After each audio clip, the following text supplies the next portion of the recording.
Yeah, no, it's on. When it's red, it's on. Yeah, I don't know how to switch it off. It will go off one time.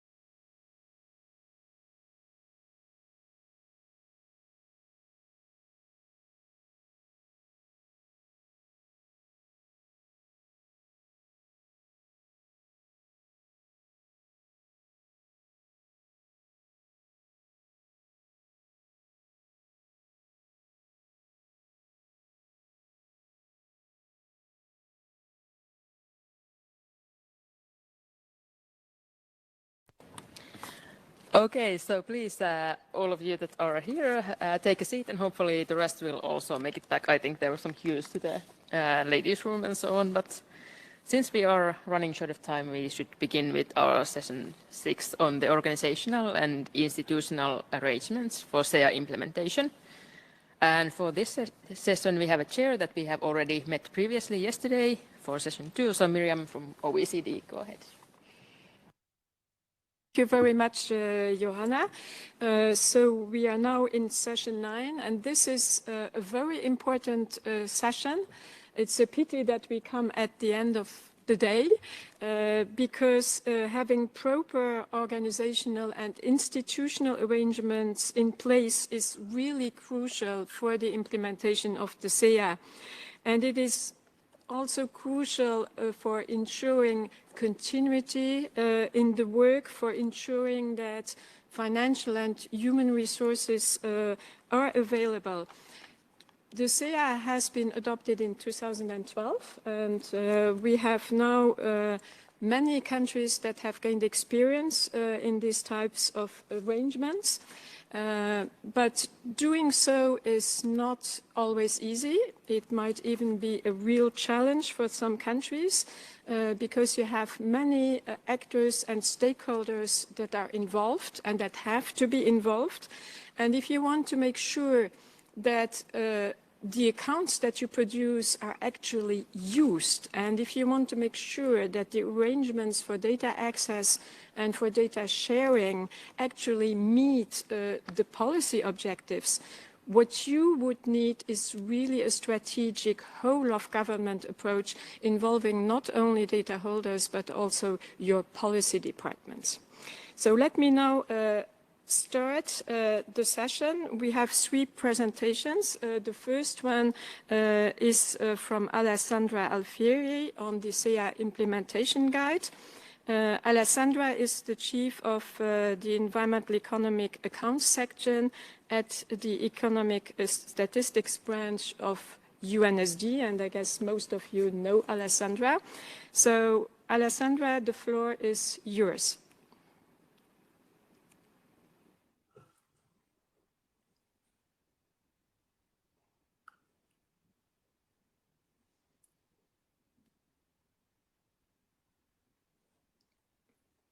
Alessandra, are you there? You're muted. We do not hear you.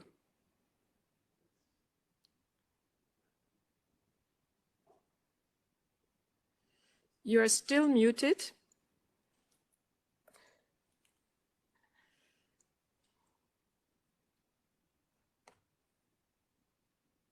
And we cannot yet see you. Yeah. We can see the background. There's more. Oh, we yes. start seeing some movement. But we still can't hear. So the presentation is up. Yes. Alessandra, the floor is yours. You hear me, Myriam? I cannot hear anything now. Okay. Okay, I'll just go ahead. I don't hear you, but we'll fix it later. So I'm going to briefly present what we are doing, which is updating the SEEA implementation guide, and the rationale behind this is really high demand for information, or for countries wishing to start compilation of the SEEA, or already implementing the SEEA, but more like mainstreaming into regular production process and into policy and decision making. So what we have seen in the recent years, since actually even the adoption of the SEEA ecosystem accounts, is there is a growing interest in natural capital accounts. And I mean, this comes from our boss, the UN Secretary General. He called the adoption of the SEEA an historic step towards transforming the way how we view and value nature. And also the the Vice President of the European Commission, Frans Timmermans, called this new statistical framework, referring to the SEEA ecosystem accounts, as a movement towards going beyond GDP, taking better accounts, biodiversity and ecosystem in national planning and decision making. So what happened also in last year in May, the G7 climate, energy and environment ministers issued a communiqué in which they basically committed to ensure the implementation of the SEEA, both central framework and ecosystem accounting, and supporting also countries to further developing these accounts. Also, the ministers of finance, Coalition for Climate, they also identified the implementation of the SEEA as, sorry, why it's going, yeah, the implementation of the SEEA as an important tool for managing nature-related risks. And so basically, we expect that the demand for the SEEA implementation is going to grow very quickly.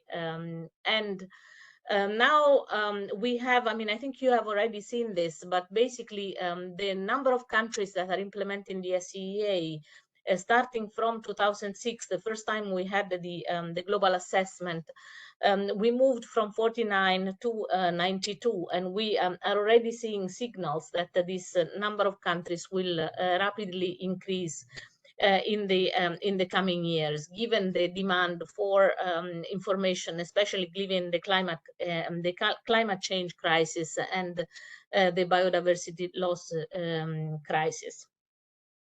So next year we will have a benchmark assessment, which we do every 3 years. So we will actually expand the number of countries that we will ask for information, and we'll get also much more detailed information on the number of countries implementing the SEEA and which accounts they are implementing. So now we have these 92 countries, and here is the map, which I think was already presented to you. We identify different stages of implementation depending on whether the countries have a kind of a one-off type of compilation, and that is the light blue, all the way to the dark blue, where it presents a regular compilation and dissemination of the accounts.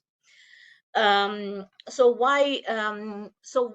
we have a SEEA implementation guide, which was developed after the SEEA central framework was adopted, so in 2014, and it basically reflects what it's in the global implementation strategy, and it provides guidance for countries for implementing the SEEA central framework.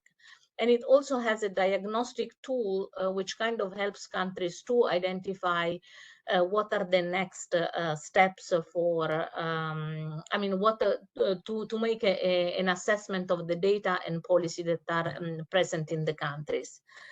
So why do we need an updated implementation guide? Since 2014, first of all, the SEEA ecosystem accounts was adopted. We have a lot of lessons learned from the implementation of many countries that have started the implementation. And we need to expand the coverage to include not only central framework, but ecosystem accounts. And we need to provide better guidance for and better, I mean, more examples of country experiences from which countries starting the implementation can learn from. So why the SEEA implementation guide? So what we actually want is to develop a blueprint that countries can follow. Of course, I mean, there are different situations in different countries, but the idea is to follow more or less a common approach and give broad direction to the implementation.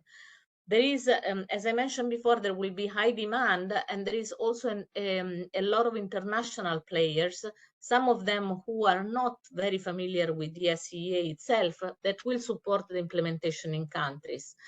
I mean, I think that there is already a signal, considering that the Convention of Biodiversity indicates that some of the indicators will derive from the SEEA implementation, that there will be let's say, non-statistical players that will support this implementation in countries.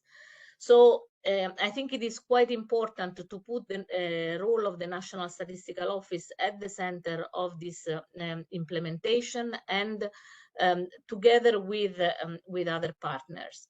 So the idea is to provide some kind of step-by-step guidance on how to start an implementation program in countries, and also provide links to other materials and guidance documents that have already been developed and can be used to support the implementation.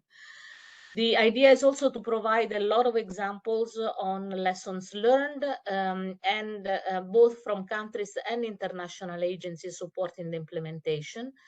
And the primary audience here are, let's say, those that want to start an implementation program. So I would say it's more kind of a mid-management, that people that basically can talk to their bosses to convince of the importance of of starting an implementation program, but also that can kind of provide resources to those technical people doing the implementation. So of course, the main, we are focusing primarily on data producers, but also the data users of the accounts will also be an important audience of the document. So what is the structure of the implementation guide? Of course, we start with an introduction, which basically explains, provides some context on the implementation strategy that was adopted, and the structure and scope of the document. Then now, if we really, the document itself has 4, let's say, substantive parts. The chapter 2, which talks about the strategic planning, and basically it is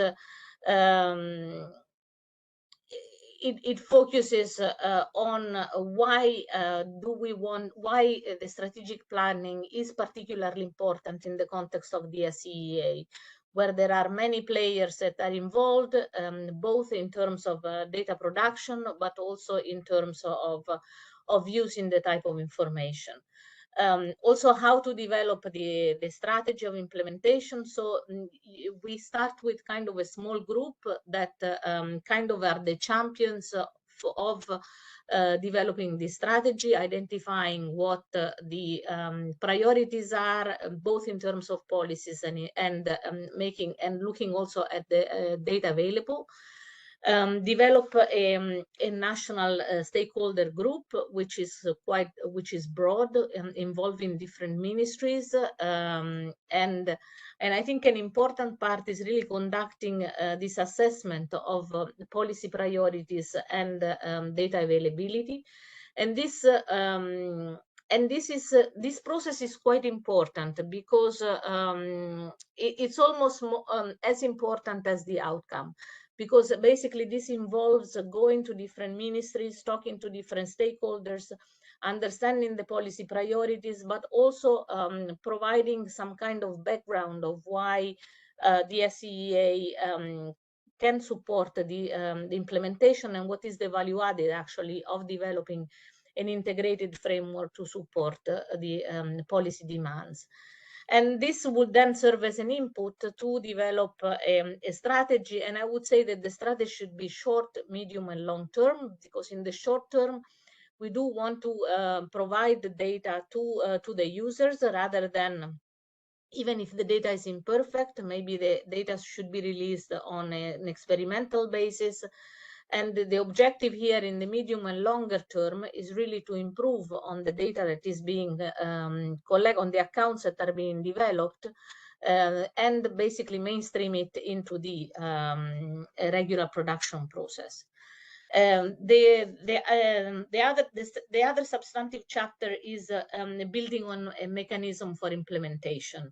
And here the institutional setting is really quite important because of the nature of the accounts that are really of the environmental accounts, which really involve many institutions.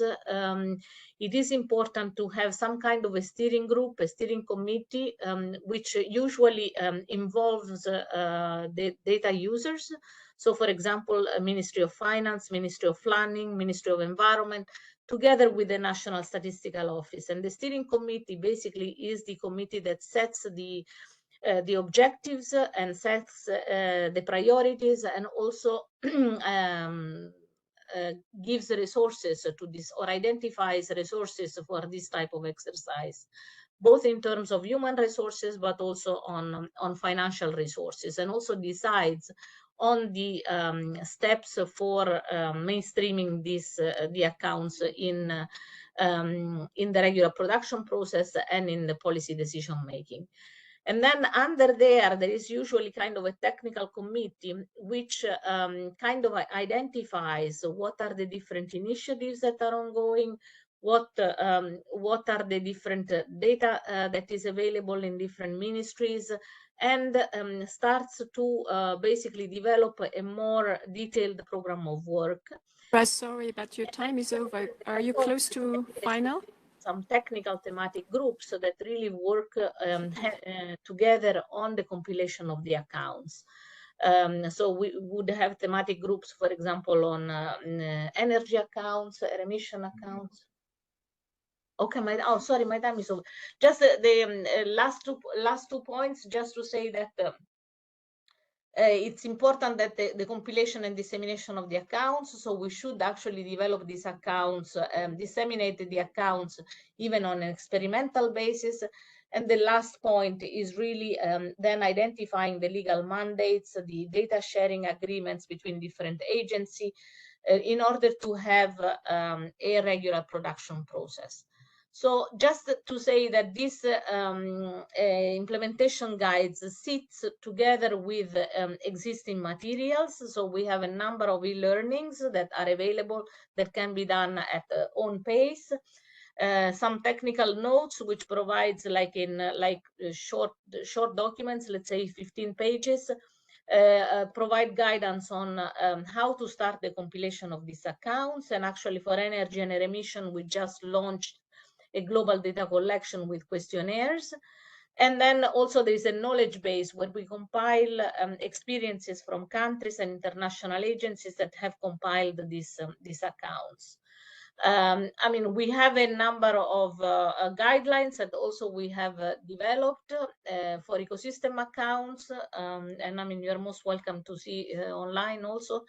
For data, we are working with the Basque Center for Climate Change, and there is areas for SEEA, which is a tool to compile the ecosystem extent accounts and some of the ecosystem condition and ecosystem services using global data sets, and then also this link to policy.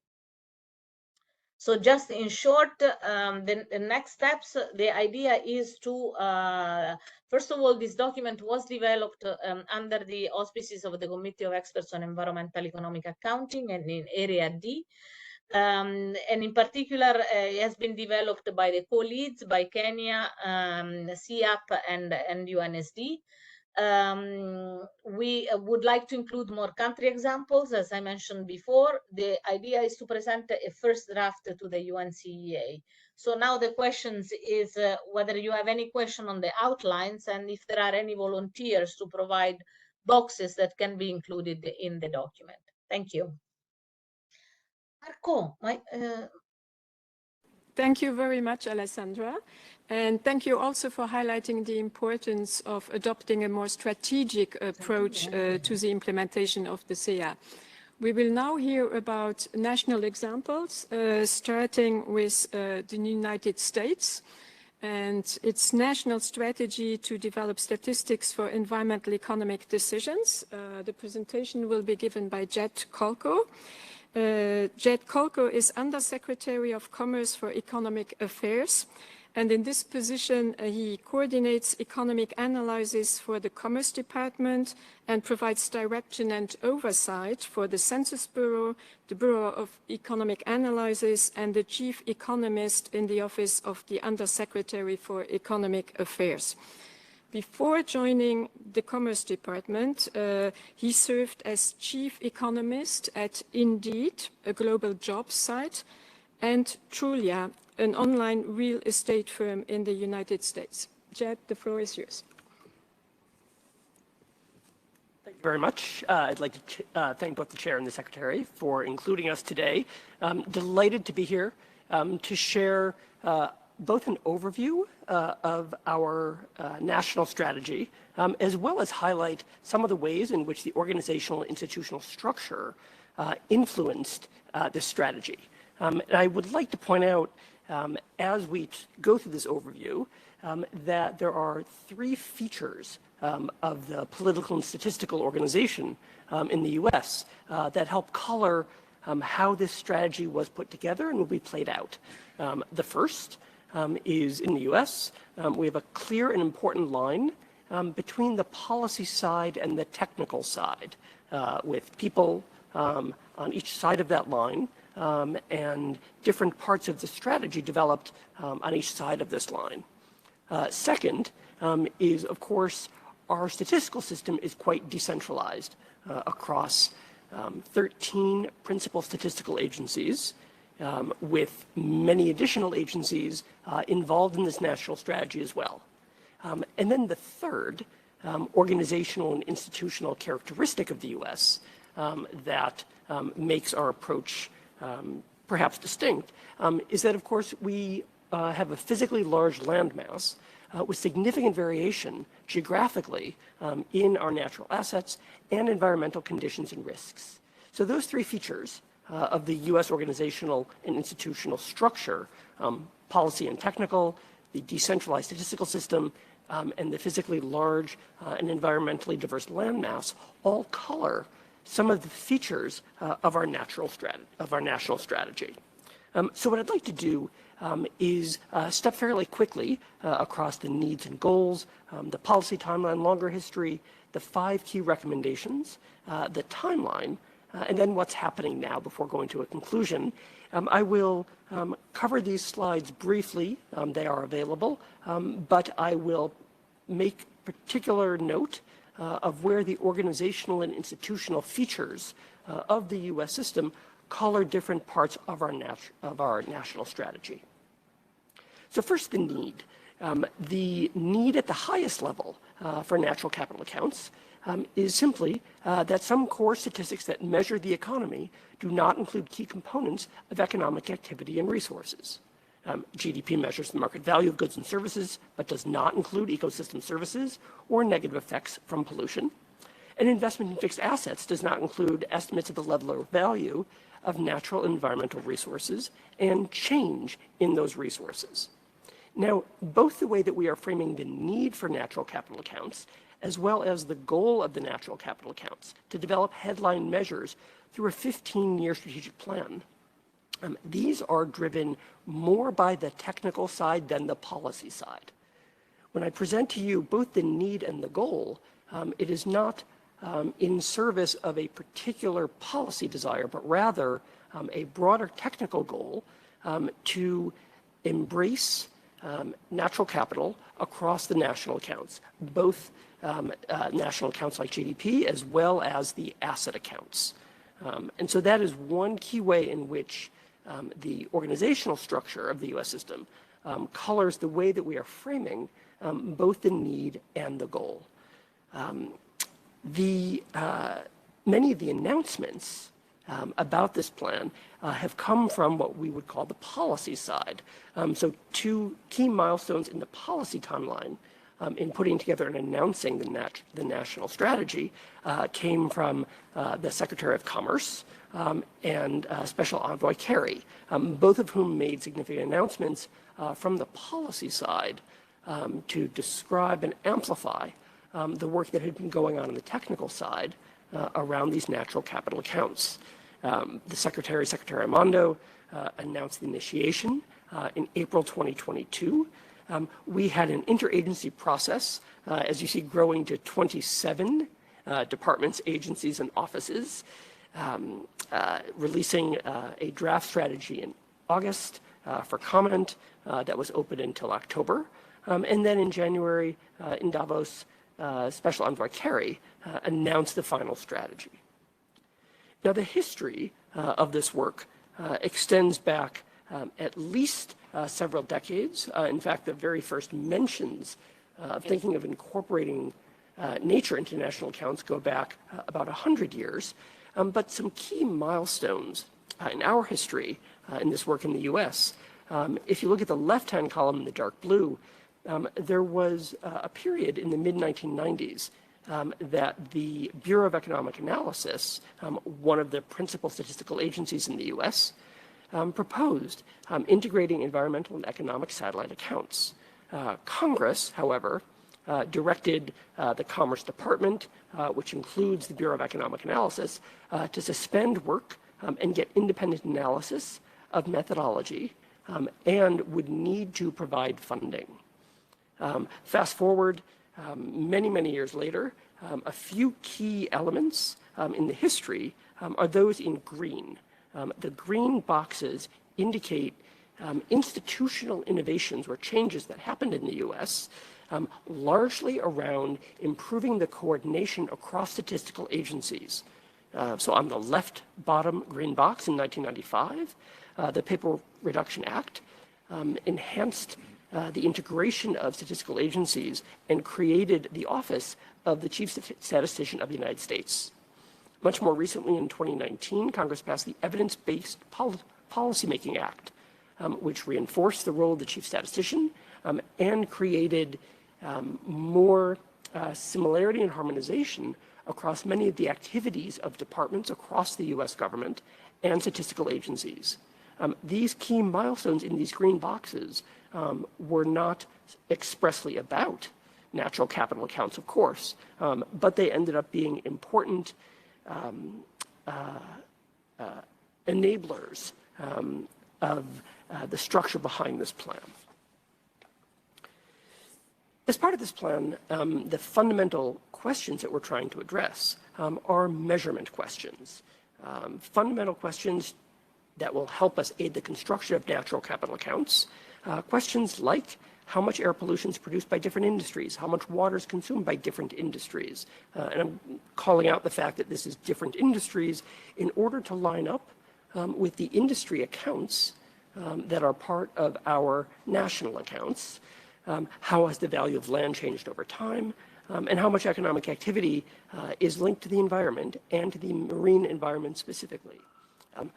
Ultimately, our goal is to try to answer the question, how is the value of natural capital assets changing over time? And again, I point out that this is a broad technical goal rather than a goal that is in service of one particular policy question. And again, that underscores the emphasis in so much of this work coming from the technical side in the US within our system. So there are 5 recommendations that the national strategy makes. I will mention them quickly, and then I would like to get into a bit more detail around the institutional and organizational arrangements. The first recommendation is that natural capital accounts and environmental economic statistics should be pragmatic and should provide information to a range of decision-making and decision-makers, guiding sustainable development and macroeconomic decision-making, supporting federal decision-making and programmatic policy and regulatory settings, providing structure and data that promote the competitiveness of U.S. business.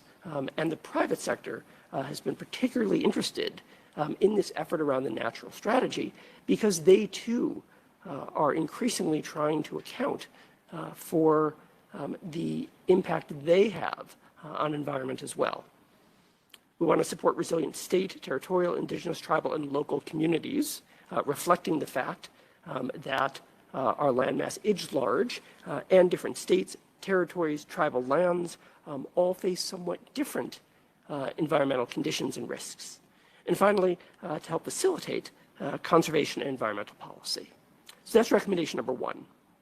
Recommendation number 2 is to be sure to provide domestic comparability through time and to advance international comparisons and harmonization. Number 3 is embedding the accounts in the broader U.S. economic statistical system, both using internationally agreed upon standards guided by SEEA and applying more than one but a small number of specific accounting boundaries, and using the best available economic science for monetizing the value of natural assets. I really emphasize that this recommendation is about embedding the accounts in the broader U.S. economic statistical system. And so many of the features that drive other ways in which we produce our national accounts, again, such as by industry, and where possible, using quarterly accounts, if not, then annual, it means that all of those norms, the industry classification, the temporal boundaries, the definition of our borders, all of these eventually feed in to some of the allocation and harmonization questions that will affect the natural capital accounts. The 4th recommendation is to use a 15-year phased approach to transition from research-grade economic environmental statistics and natural capital accounts to core statistical products. We are planning to produce a new forward-looking headline measure, but before that, there's a range of work in supporting products, tables, and reports, both on the physical side and the monetary side. So we're thinking about both quantities and prices, and frankly, focusing on quantities first, given that there are still so many questions and challenges in measuring quantities, quantities of pollution, quantities of the stock of natural assets, even before getting to more complex questions about valuation. First pilot accounts we hope to appear this year. Over the long term, meeting high statistical standards and producing a durable and comprehensive set of statistics to expand the national economic accounts.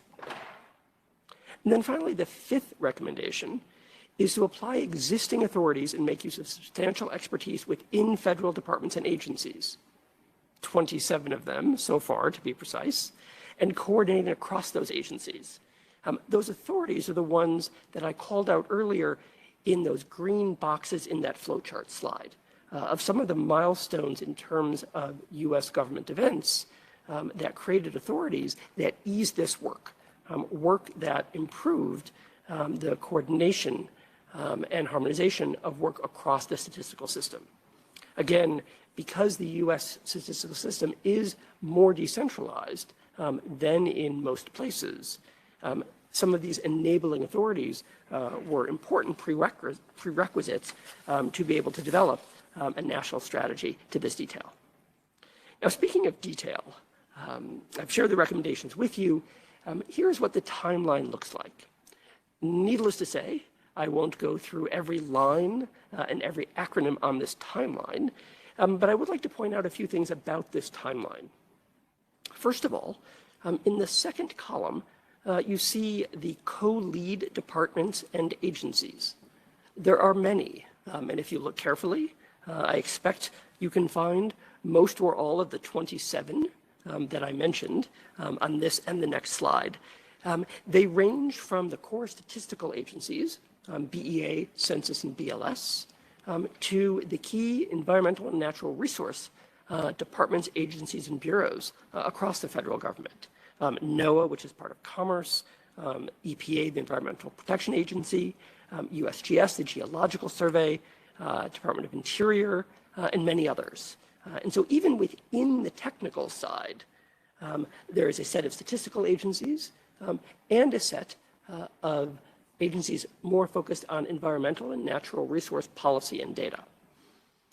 The work of these agencies will be staggered over time, eventually with the intent that this is integrated into the core statistical accounts. The Bureau of Economic Analysis, which is a statistical agency within the Department of Commerce, will be at the center of much of this coordination work, particularly in both early years with pilot projects and later years in the integration of the national accounts. They ultimately publish our national accounts and our asset tables, and so they play a particularly important role as a partner to all of the other agencies, both on the statistical side and on the environmental and natural resource side. This is only part one of the timeline. Part two continues. You can probably see even more agencies and departments on this slide to get to that 27. So a few more thoughts about what are part of the timeline. We will look at accounts and valuation. Of course, there will be variability. The timeline calls for variability in how the different accounts will be developed. Some products will be about stocks, others on flows. Some products will have a valuation or monetary component, land, for instance. Others, of course, there is not an international consensus on how to get to valuation. Some products will focus on measuring economic activities already included in the national accounts associated with the environment. For others, some of the products build on an existing satellite account, extension accounts that we have as part of our national accounts, such as the marine economy.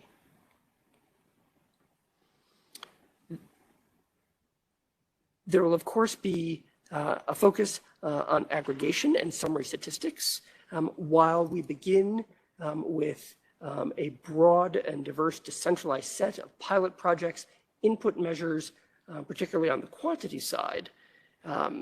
Ultimately, by getting these into physical accounts and then translating these into monetary accounts, this is ultimately what will help people talk to each other. Policymakers, the private sector, others will be able to use this statistical information, particularly as we get to the appropriate level of aggregation and summary statistics. There are, of course, other economic concerns that sit outside the GDP boundary. We are focusing on environmental pressures. I do just want to acknowledge that there are non-environmental pressures that also sit outside the GDP boundary, but clearly contribute to broader measures of well-being. Possibly this approach, our national strategy, could be a model for thinking about how to incorporate other kinds of pressures from outside the GDP boundary. But for now, this strategy is focused on the environmental pressures. So in terms of what's happening now, development currently underway is that our Chief Statistician's Office is coordinating natural capital accounts and environmental economic statistics with a particular focus around classifications. Federal experts are actively working on a range of accounts. You see them listed here. Again, many of these are being worked on across different agencies, particularly those focused on the environment and natural resources outside of the statistical agencies. And we're actively engaging with international partners, including an understanding, a statement with the government of Australia back in December. And so just to wrap up, the three ways in which the organizational and institutional structure of the US shapes both our strategy and how our timeline and process may look. There's, of course, a long-standing need to develop headline statistics that incorporate natural capital and satellite accounts. to help users understand the physical and monetary stocks and flows from natural capital. Again, this is being framed as a technical approach rather than in the service of a particular policy goal or two, because we do see this work as fundamental. We see it as getting the national accounts right, bringing in both stocks and flows and activities that we know have been left off the balance sheet that need to be part of the balance sheet. The work's underway to develop underlying components consistent with international standards. Future challenges, of course, include combining data from many different sectors and different approaches into a single statistical series.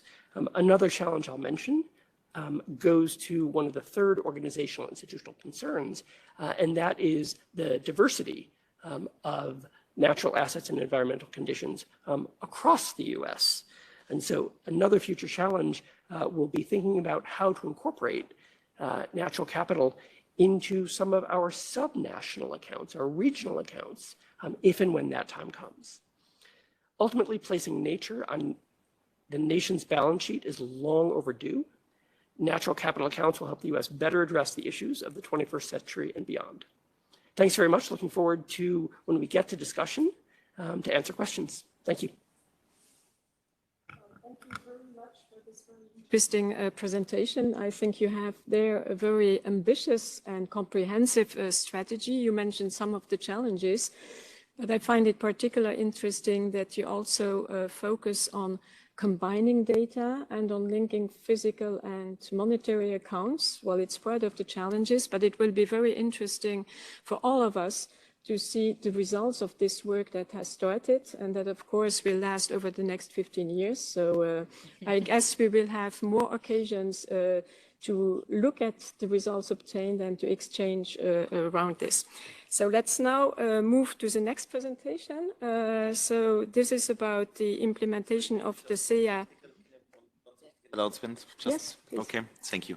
Just one technical announcement, because we are now at the end of the official time for interpretation. Interpreters have granted 5 more minutes, but we can continue on then in English only, okay? Thank you, just so that everybody knows. Thank you. Yes, so we will move to the next presentation, which is about the implementation of the SEEA in Finland and how the cooperation between the various authorities is organized. So Johanna Pakarinen will give the presentation. I do not need to introduce her. The floor is yours. Thank you, and it's always a pleasure to be the last one to present, especially when we are this late in the agenda. But I will try to be brief. I can promise you 5 minutes, but I can skip, I think, some parts of the presentation. So yes, it's interesting to come here and speak about this topic, because it's something that it's not really that common for maybe me to give presentations on, but it's something that when me and my colleagues have been doing technical assistance and communicating with many countries, even globally, it's something that often comes up is how do you arrange your SEEA production and what kind of organization you have, what kind of team you have, and how do you get all the source data. So here is just a brief overview of our environment. Yes, so first of all, just to give you some background, sort of going from maybe the national scale, then all the way into our office and our team.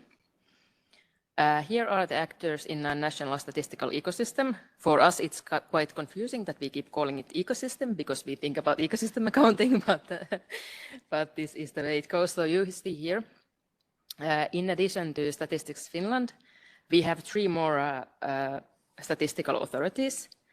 And these are defined in the Finnish Statistics Act. And these authorities have the mandate to collect data for statistical purposes by virtue of the obligation to provide data. So these 4 institutions have a little bit stronger mandate. And then we have several authorities compiling statistics. And here you see, for example, the Finnish Environment Institute and the Finnish Meteorological Institute in this section. And then we also have 2 organizations that also produce official statistics, but they work outside of the budget economy of the state.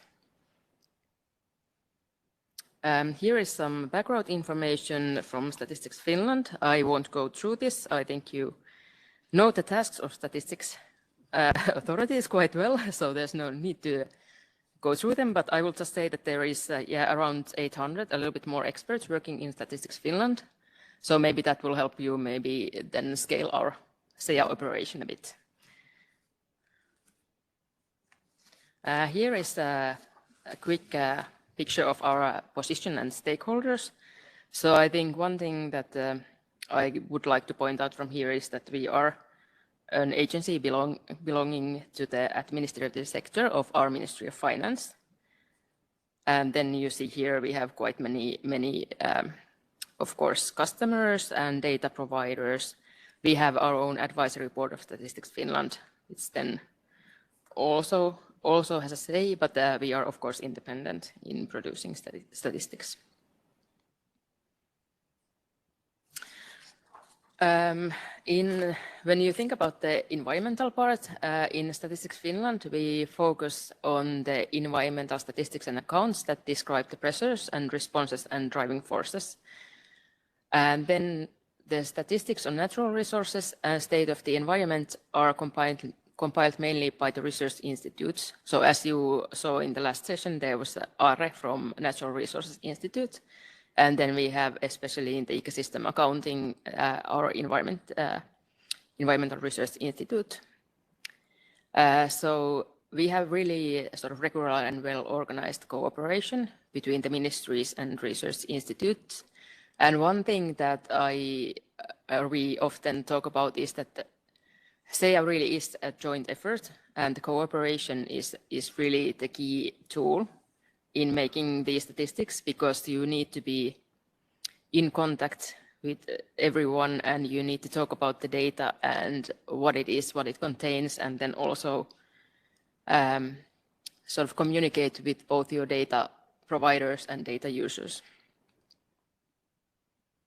Here is just a quick overview to give you some kind of idea about the split of our data in Finland. So here you see the four main actors besides Statistics Finland and what kind of data they produce. And this, of course, doesn't contain everything we have, but just so you see that it really is a joint effort to produce these accounts.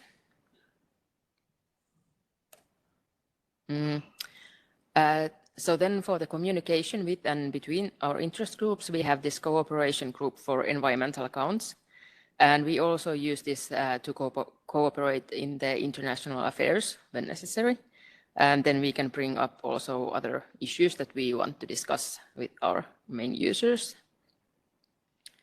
And in this group, we have members from all the relevant ministries. So we have the Ministry of Environment, and then we have Agriculture and Forestry, Employment and Economy, and Ministry of Finance. And then the research institutes from these sectors also, so the Finnish Environment Institute, the Natural Resources Institute Finland, and the Government Institute for Economic Research.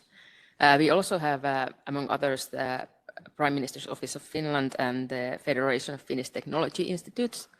And we have occasionally, depending on the topic that we are discussing in our meetings, we have experts from other areas as well. For example, Bank of Finland in regards of green investments and so on.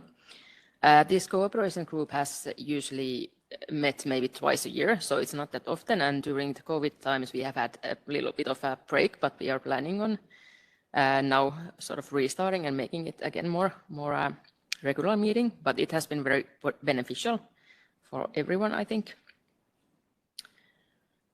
So then just some words about the organizational environment in Statistics Finland. So here you see our organization. And yes, we have our Director General, who is Mr. Markus Sovala at the moment. And then, as I already mentioned, we have our advisory board. And our organization is split into 4 service areas. And the column on the left side, the information and statistical services, is basically responsible for all the statistical production. And then the 3 areas, these are not of the similar size, so most of the employees are actually working on this left service area. and the other ones are more or less sort of support units. What is interesting, I think, in this case is I have put here a green arrow showing that SEEA is produced in the economic statistics. And here you see the 4 main areas that we have in the economic statistics. So there is, of course, the national economy. There's enterprise statistics and prices. And then maybe as a bit of an outlier, there's environment and energy, because I think for environmental accounts, it's quite reasonable to be in the economic statistics. But then for greenhouse gas inventories and energy balances, it's not always that obvious to put it there and not in social statistics. But we had quite a lot of discussion about this when we had our last organizational reform. It was just a couple of years ago. And I think the main topic of discussion was whether do we have environmental accounts together with the energy and greenhouse gas inventories or with national accounts, because I think both of them make quite good sense. In national accounts, with them, you will have good connection to the SNA and the GDP, and then maybe it's easier to get your numbers together with the GDP figures. But then, of course, the energy statistics and balances are very important to us, and also the greenhouse gas inventory. So we have close cooperation with both sides. But in the end, it was decided that we are together with the greenhouse gas inventories and energy statistics. We do have our own steering group as well for environmental statistics. So this group follows and advises all the ongoing work in greenhouse gas inventories, the environmental accounts and energy statistics. And it also works as an advisory board for our director in matters that concern these statistics. And this is quite a large group of people because there's so many topics also belonging to it. So we have all the directors here, the director from the economic and environmental statistics, and then we have the heads of statistics, all the senior advisors and team leaders from the environment and energy and greenhouse gas inventory. And then when we discuss our development project, we also have members from our project organization, and this meets once or twice a month. So it's a regular group to meet. And it's just internal group from Statistics Finland. In the real production side, we have our own environmental accounts team, as I already mentioned, and we are approximately 8 people. So we are all full people and complete people, but the number changes a bit if we have some maybe short-term projects or something. We might have some people staying for a little while. For example, we did, I will mention later, a circular economy project. And for that, we have some temporary funding. And our main task, of course, is the production of the SEEA statistics. And then we also do waste statistics, even though we do not really produce waste accounts in Finland. But the waste statistics are quite close and very important to our area of work. So we have wanted to keep them close as well. And we also do, quite a lot of development work and dissemination of the data, writing articles and so on, and coordinate and cooperate both within Finland and internationally. Here you see our statistics that we do in regular production. I think these are also familiar to most of you since they are the mandatory ones that we have in the EU countries. So we have the six environmental protection expenditure, environmental taxes, air emission accounts, environmental goods and services sector, the economy-wide material flow accounts, and energy accounts. And as a new one and upcoming one, we are planning to publish the environmental subsidies for the first time this year. So we are a little bit ahead of schedule in this because we are waiting for the new regulation, and we had a grant funding to develop and pilot it, and we will then, I think, publish it for the first time this year. As for our data production, I was thinking what could be interesting in this. We have these sort of 4 main pillars in our production, which we are trying to unify it and keep it sort of standardized. We have our common IT architecture and metadata repository. And this is common for the whole Statistics Finland. We have, for our IT infrastructure, almost all of our statistics are compiled with the SAS Enterprise Guide software. We have some other programs in use, but that's the main tool we have at the moment. For source data, we only do one survey, which is done for the environmental protection expenditure accounts and for the industry sector there. So we do just the macro data collection from other sources. We do send some individual questionnaires for some topics to ministries and so on, but mostly it just collects data from registries and other statistics. And yes, for timeline, we usually publish at the same time as the Eurostat reporting is, so once a year. And just a quick look in our dissemination. So we publish everything on our website. There's a topic for environment and nature. But in addition to this, just the data publication, we have this thematic page for environmental accounts, where we have a short description, and then we have combined our articles and other information there. I must say our whole website in Statistics Finland is under revision, so these are a bit on hold as well for the update until we get our new concept. But it's still, I think it's very good to have this theme page. And on a side note, this is really not part of our core work, but since we had the session yesterday about circular economy, we also do circular economy business indicators in our team, and we just updated them, my colleagues, just a little while ago. So here's a link, and if you want to see our thematic pages for this, so we also update these. And then just my final slide is some ideas about what we are expecting in the future and what are the main developments. So first of course, there's the ecosystem and forest accounting, as you know, and has been mentioned here many times. That's something that the EU is working on. And for us, as you heard from Are, forest accounting has been developed in the Natural Resource Institute. And for ecosystem accounting, we have the Environmental Research Institute. So I think we will need even more coordination and cooperation, since the SEEA will be splitting even more, maybe between agencies. And we also need to agree on the work division and so on, maybe have some expert level groups more and things like this.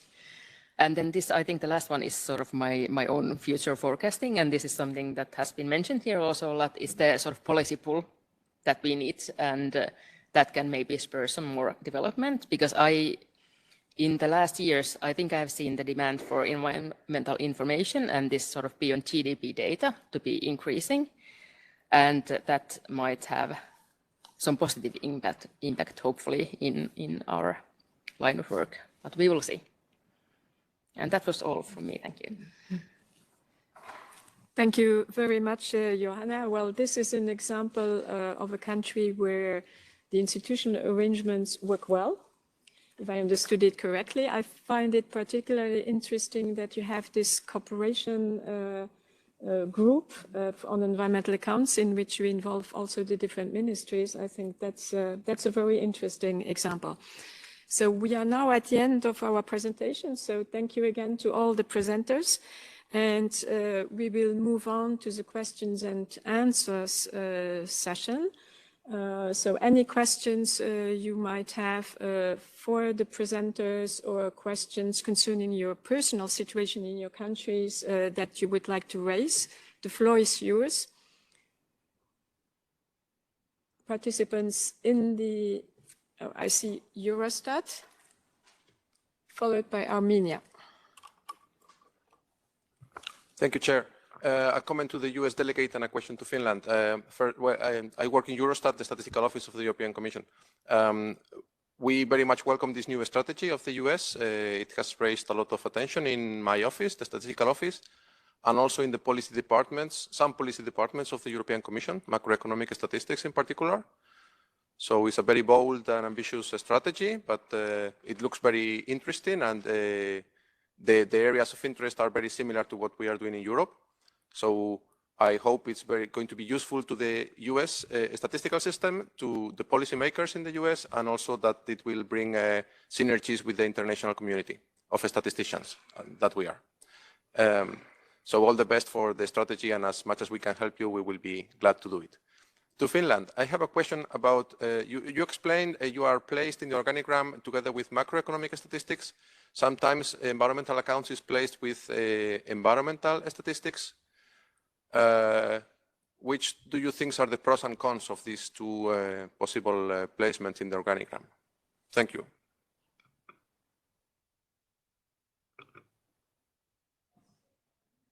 Followed by France.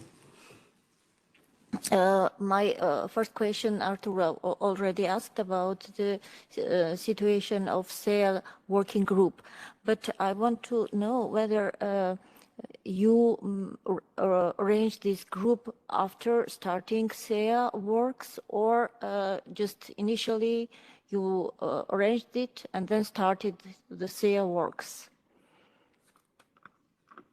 Thank you. And I will ask our speakers for responding.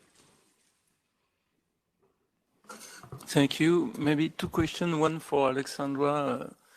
Could you tell us which is the best practice, which country has gone the further to implement the full SEEA framework? And my second question is for Finland. How far do you think you are from a full implementation of the full SEEA? Because I find that the EU recommendations are quite difficult to reach, but quite far from the ambition of the full SEEA. And last question, even for again for you, is are you aware of the works and the extension plan for the national account systems and the part of the ECA which will be imported in the national accounts? I'm thinking especially of resources for renewable energy. Do you have some kind of estimation of whether if it's possible, and how many of you are required to be more in your 8 people division?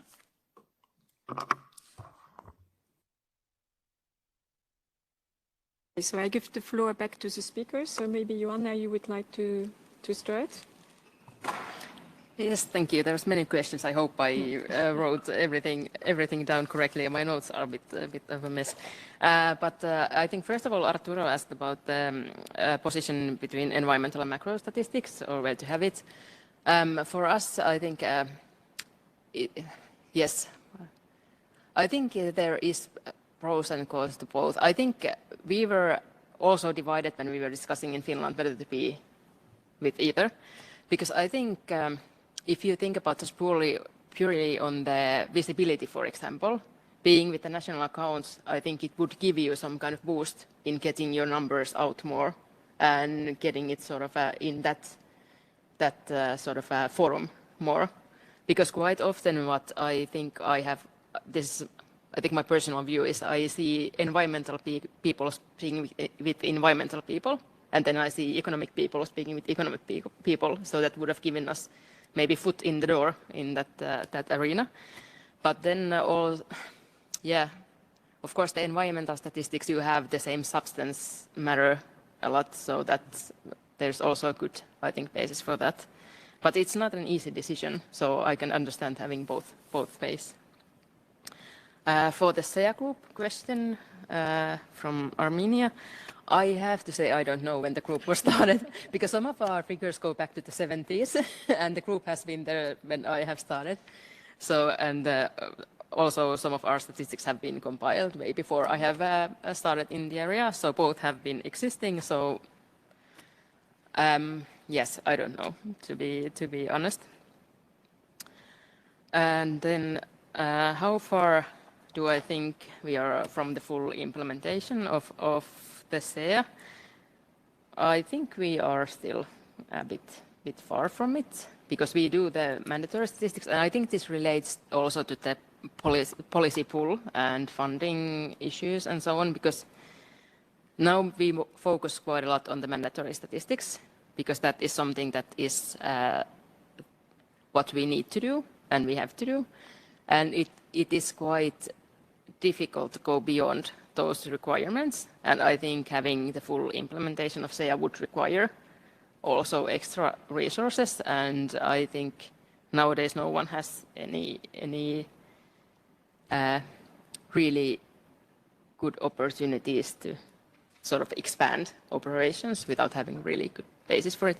We have, when we did our pilot study for the environmental subsidies, we also did a study at the same time for integrating our monetary statistics better together, because we have noticed that's also one area that we would like to work on, to have the monetary SEEA accounts to be more of a complete set and complement each other, because with the requirements sometimes there is gaps and they don't really fit together. So that was one step sort of in going forwards in that sense.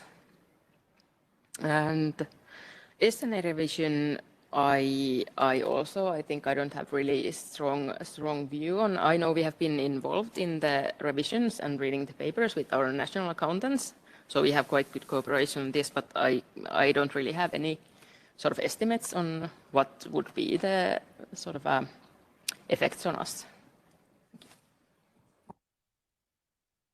Thank you, Johanna. Jed, please.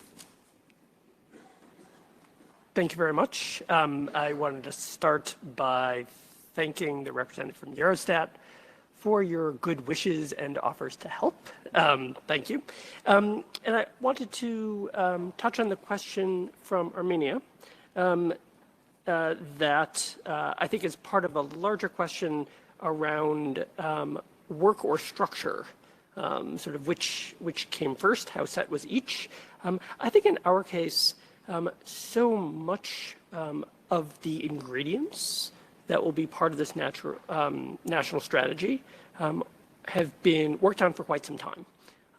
And much of the work is not just data collection, given how much data collection has already gone on across these different federal agencies, but the harmonization, different dimensions of allocation, and then eventually the valuation side. And so my sense is even prior to this work on the national strategy and setting up the timeline and the structures to work on that, so much of the substantive work, the statistical work and the data collection predated that in a decentralized way, but it was very much a attempt to discover where all that work was being done and to bring people together, as opposed to starting in a more top-down kind of way. Thank you. I see FAO raise the flag. Oh, yes, right. Well, maybe let's take the question from FAO and then we go back to Alessandra. Thank you, Madam Chair, for the opportunity to contribute to discussion and complement all the speakers on the presentations done and the challenge ahead. I'd like just to have your feedback or your gut feeling regarding this appetite for environmental statistics. Johanna, you said at the end, if go beyond GDP. At this moment, we are dealing here mainly with countries, member states. I'd like to see your views regarding the intake from the private sector, private and corporate sector, including finance, where these statistics are definitely of super demand. And when would you think that Monsanto, Danone, Gucci, Amazon, Nokia could be part of this conversation? To you, thank you.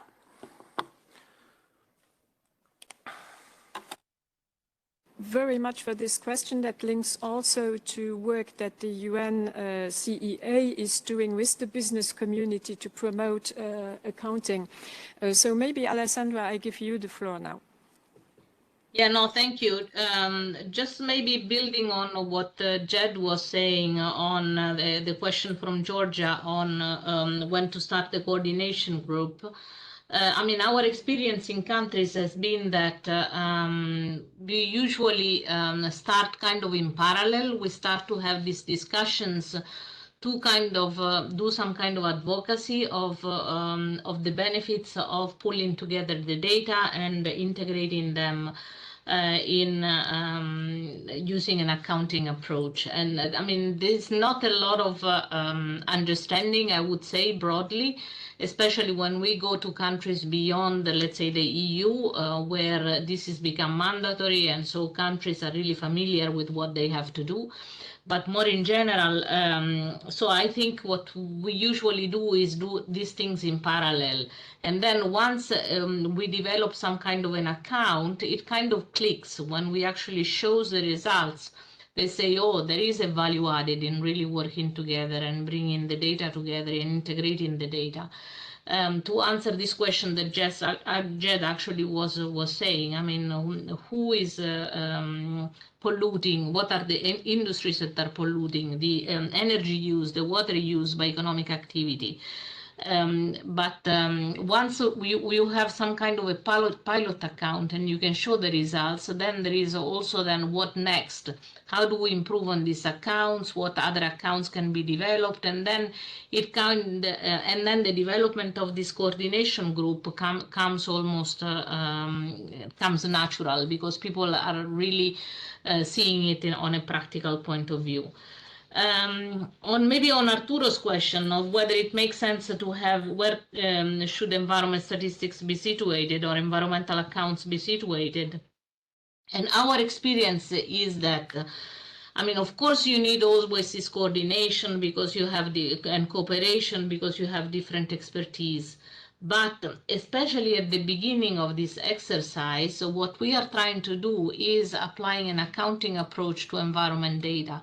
So there is really, it's really important that there is some kind of an accounting knowledge for the people who are actually compiling the accounts. So especially at the initial stage, my opinion is really it is useful that it is sitting within the economic statistics. And also all this work on linking the classification, I mean, basically that's what it is at the end. You have all the data often is being produced, but using different classifications and different definitions. And how do you make this connection with the economic statistics, with the economic classifications, like ISIC, CPC, and so on? That's what really is needed. And often, if you are sitting in the environment statistics space, you are not really used in thinking in the using an accounting approach. So my strong suggestion is to start placing this work within the economic statistics group. And I honestly think this, I mean, what we have from the UN point of view is we cannot make the accounts mandatory. We have statistical standard, but what we do is only we can only encourage countries to implement the accounts, but we have no mandate to really have a regulation or legal obligation like Eurostat. So for those countries, starting the accounts is a little bit more complicated because the resources have to come, let's say, from within, and there is nobody telling them that that's what they actually have to do. On the question of private sector, yes, we there is a group within the Committee of Experts on Environmental Economic Accounting, which is looking at the relationship between especially national statistical offices and all these different initiatives to develop corporate sustainability reporting. And in particular, we we are engaged as knowledge partner with the TNFD, the Task Force on Nature, the Task Force on Nature related disclosure or something like that, which and basically they have adopted the SEEA ecosystem accounts as a kind of their reference for developing the guidelines. So we are quite heavily engaged in that, and also we are engaged with the GRI, which recently released their standard for biodiversity. And so we basically we believe that this will also be aligned with the SEEA ecosystem accounts. So we are definitely trying to engage with the private sector and working with them in developing these metrics for, especially for environmental sustainability reporting. Thanks. Thank you, Alessandra. I do not see any other flags raised. There are no questions from the chat. No. So that brings us to the end of this session. So thank you all for your participation, and thanks again to the presenters. The floor is back to you, Johanna. Thank you. I changed my hat again. Yes. So, so thank you for today. It has been very much a pleasure again. So many good presentations and good discussions. So even though we're a little bit behind on schedule, I think it has been worth it. So I will then close this second day. And before we leave, Michael, I think, has some important announcement for tomorrow. Thank you. Yeah, as usual, the most important announcement, please enjoy your evening today.